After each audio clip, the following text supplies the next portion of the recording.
കാര്യം വ്യക്തമായിട്ടാണ് ഇപ്പോൾ ഒരാളുടെ ഫോൺ എന്ന് പറയുന്നത് സ്വകാര്യതയാണ്, അവരുടെ അതാണ് വ്യക്തിപരമായ കാര്യങ്ങളാണ്. ഇപ്പോൾ ഇവർ പറയുന്ന ആരോപണം, അതായത് അവരുടേതല്ലാത്തൊരു സ്പേസിൽ നിങ്ങളുടെ സ്ഥലത്ത് നിങ്ങൾ കുറച്ച് പേർ ചേർന്ന് അവരുടെ ഫോൺ വാങ്ങി അത് പരിശോധിക്കുന്നു, അവരെ തടഞ്ഞു വെച്ച് മണിക്കൂറുകളോളം ചോദ്യം ചെയ്യുന്നു. അപ്പോൾ അവർ പറയുന്നതിൽ നിയമപരമായ സാധ്യതയൊക്കെ ഇല്ലേ?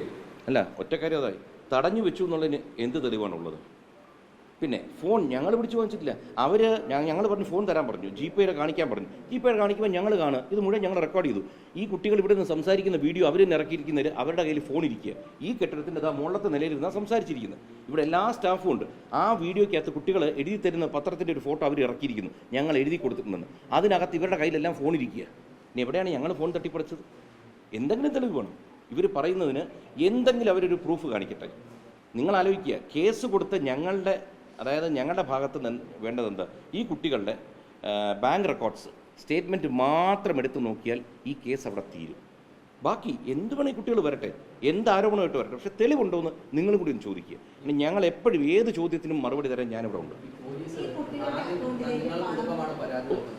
കേട്ടില്ല, ഒന്നൊരു ചോദിക്കാം. അതെ, കൗണ്ടറായിട്ടാണ് കേരളത്തിൽ പല കൗണ്ടർ കേസുകൾ ഉണ്ടായിട്ടുണ്ട്. പക്ഷേ കൗണ്ടർ കേസ് കൊടുത്ത ആ പെൺകുട്ടികളുടെ പരാതിയിലാണ് ഗുരുതരമായ കുറ്റങ്ങൾ ചുമത്തിയാണ് അങ്ങക്കെതിരെ കേസെടുത്തിരിക്കുന്നത്. ജാമ്യമില്ലാ വകുപ്പ് ചുമത്തിയാണ് കേസെടുത്തിരിക്കുന്നത്. അത് പോലീസ് തിടുക്കപ്പെട്ട് അങ്ങ് കൊടുത്ത പരാതി മുഖകരിക്കെടുക്കാതെ കൗണ്ടർ കേസിന് കൂടുതൽ പ്രാധാന്യം കൊടുത്തു എന്ന് തോന്നുന്നുണ്ടോ? പോലീസ് അങ്ങനെ തിടുക്കപ്പെട്ടാണ് അത്തരത്തിൽ കാര്യങ്ങൾ ചെയ്തതെന്ന് തോന്നുന്നുണ്ടോ? തീർച്ചയായിട്ടും നിങ്ങൾക്ക് തോന്നുന്ന അതേ കൺസേൺ നമുക്കും തോന്നുകയാണ്. കാരണം വെച്ച് കഴിഞ്ഞാൽ ഞാൻ എല്ലാ ഇൻ്റർവ്യൂവിലും ഞാൻ പറയാറുള്ള സംഭവം, എൻ്റെ അച്ഛനൊക്കെ യൂണിഫോം ഇട്ടിരുന്നവരാണ്. ഞാൻ എന്നും യൂണിഫോമിൽ ഇടുന്നവരെ നമ്മൾ റെസ്പെക്ട് ചെയ്യാൻ മക്കളോട് പറഞ്ഞു കൊടുക്കും. അപ്പോൾ അങ്ങനത്തെ ഉത്തരവാദിത്തപ്പെട്ട ചുമതലയിലിരിക്കുന്ന ഒരു ഉദ്യോഗസ്ഥൻ എപ്പോഴും അൺബയസ്ഡ് ആയിരിക്കണം. ആര് തെറ്റ് ചെയ്തോട്ടെ, ഇപ്പം നമ്മളും എന്താണ് പറയുന്നത്, നമുക്ക് അനുകൂലമായൊരു തീരുമാനം വേണമെന്നോ നടപടി വേണമെന്നോ അല്ല, നിഷ്പക്ഷമായൊരു അന്വേഷണം നടത്തുക. ആ നിഷ്പക്ഷത ഇതിനകത്ത് എവിടെയോ മിസ്സിംഗ് ആയിട്ട് നമുക്ക് തോന്നുന്നുണ്ട്.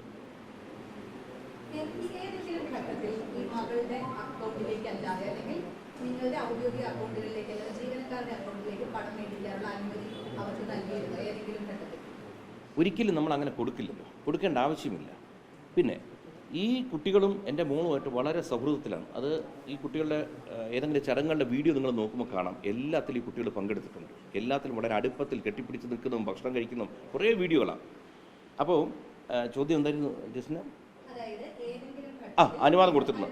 നമ്മൾ ഒരിക്കലും QR കോഡ് കമ്പനിയിൽ ഇരിക്കുമ്പോൾ എന്തിനാ ഇവരുടെ QR കോഡിൽ വാങ്ങിക്കാൻ അനുവാദം കൊടുക്കണ്ടേ?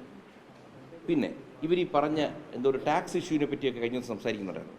ഒറ്റ കാര്യം ഞാൻ പറയാം, നമ്മൾ കൃത്യമായി ടാക്സ് അടയ്ക്കുന്നവർ, അതിപ്പോൾ നമ്മൾ ഈ കേസ് വരുമ്പോൾ ബോധിപ്പിക്കണമല്ലോ, നമ്മുടെ എല്ലാ റെക്കോർഡ്സ് ഇരിക്കണം.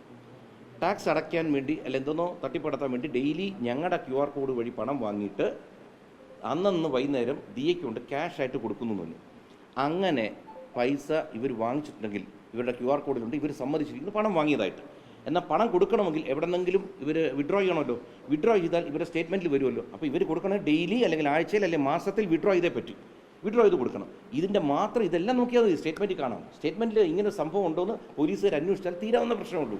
ഒരു ദിവസം ഏകദേശം എത്ര വരുമാനം ഉണ്ടാകും എന്നുള്ള കാര്യം ഒരു ബിസിനസ് നടത്തുന്ന ഒരാൾക്ക് തീർച്ചയായിട്ടും, കാരണം കൂടുതൽ കാര്യങ്ങളും ഒറ്റയ്ക്കാണ് നേരത്തെ ചെയ്തുകൊണ്ടിരുന്നത്. അപ്പോൾ ഇപ്പോൾ ധാരണ ഉണ്ടാവും. അപ്പോൾ ഇത്രയും പൈസ മിസ്സായപ്പോഴും ഒരു സംശയം പോലും തോന്നിയിട്ടില്ല? പലപ്പോഴും തോന്നിയതിൻ്റെ കാരണം വെച്ച് കഴിഞ്ഞാൽ ഇവിടെ ഈ സുഖമില്ലാതെ ആശുപത്രിയിലാവുന്ന ഘട്ടത്തിൽ നിന്നാണ് ഈ പ്രഗ്നൻസിയുടെ ഇഷ്യൂ വന്നപ്പോഴാണ് ഈ പ്രോബ്ലം ആരംഭിച്ചത്. അപ്പോൾ എന്നും ഒരു ആഴ്ചയിൽ എന്നും ചോദിക്കുക, ചേച്ചി ഇന്ന് ആരും വന്നില്ല ചേച്ചി, കസ്റ്റമേഴ്സ് ഇല്ല, മറ്റാണ് മറിച്ചാണ്. അപ്പോൾ ഏതൊക്കെയോ സമയത്ത് ഇവിടെ ഇതിട്ട് നോക്കി, എന്താണ് ഈ CCTV വീഡിയോ. അപ്പോൾ കസ്റ്റമേഴ്സ് വന്നു പോയി, ഇല്ല ചേച്ചി അവർ വാങ്ങിച്ചില്ല ചേച്ചി, ഇങ്ങനെ പറഞ്ഞു പോയിക്കൊണ്ടിരുന്നു. അപ്പോൾ ഇവരുടെ ഓൺലൈൻ ബിസിനസ് നടന്നുകൊണ്ടിരിക്കുന്നുണ്ടും വരുമാനം വരുന്നതുകൊണ്ടും ഇതിന് വലിയതായിട്ട് ശ്രദ്ധിക്കുന്നില്ല. പക്ഷേ ഇതിനകത്ത് വലിയൊരു പിടിപ്പുകേടെന്ന് വെച്ചാൽ, ഇനി ആരെന്ത് സംരംഭം തുടങ്ങിയാൽ ഒരു കാര്യം മനസ്സിലാക്കുക, കടയിൽ നമ്മൾ എല്ലാ ദിവസവും ഉണ്ടായിരിക്കണം, എല്ലാ ദിവസവും കണക്കുകൾ പരിശോധിച്ചിരിക്കണം. പിന്നെ ഇതൊക്കെയാണെങ്കിലും ഒരു പരിധി കഴിഞ്ഞാൽ, ഇത് ഈ വിഷയം നടന്നപ്പോഴാണ് വലിയ വലിയ സ്ഥാപനങ്ങളിലെ പലരും വിളിച്ചിട്ടുണ്ട്, കൃഷ്ണന്മാരെ മക്കളെ പറഞ്ഞിട്ട് കാര്യമില്ല, എത്രയൊക്കെ നമ്മൾ നിരീക്ഷിച്ചാലും തട്ടിക്കേണ്ടവർ തട്ടിക്കും.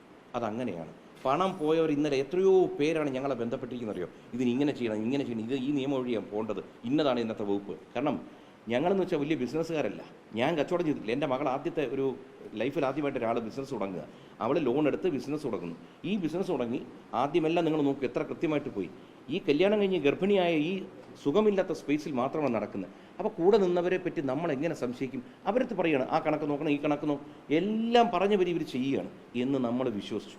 പക്ഷേ പണം പോയി. ഈ മെയ് മാസത്തിൽ വളരെ വേരിയേഷൻ വന്ന് ഓഡിറ്റർ പറഞ്ഞു ഇല്ല, ഇവിടെ സ്റ്റോക്ക് മിസ്സിംഗ് ആണ്, അതനുസരിച്ച് പണം വന്നിട്ടില്ല. അവിടെ നിന്നാണ് നമ്മൾ ചെക്ക് ചെയ്യാൻ തുടങ്ങുന്നതും ഇവരോട് ചോദിക്കുമ്പോഴാണ് ആദ്യം പറഞ്ഞ് കുറച്ച് പൈസ എടുത്തു, കുറച്ച് കഴിഞ്ഞപ്പോൾ കണക്ക് വലുതായി. ഫോൺ വാങ്ങിച്ച് നോക്കിയപ്പോഴാണ് ഇതിനകത്ത് വ്യാപ്തി മനസ്സിലാക്കുന്നത്. അതിനുശേഷമാണ് ഈ ത്രട്ടനിങ് വന്നപ്പോൾ നമ്മൾ പരാതിക്ക്. അല്ലെങ്കിൽ ഞാൻ 4 പെമ്പിളരെ വളർത്തുന്ന ബുദ്ധിമുട്ട് തന്നെയാണ്.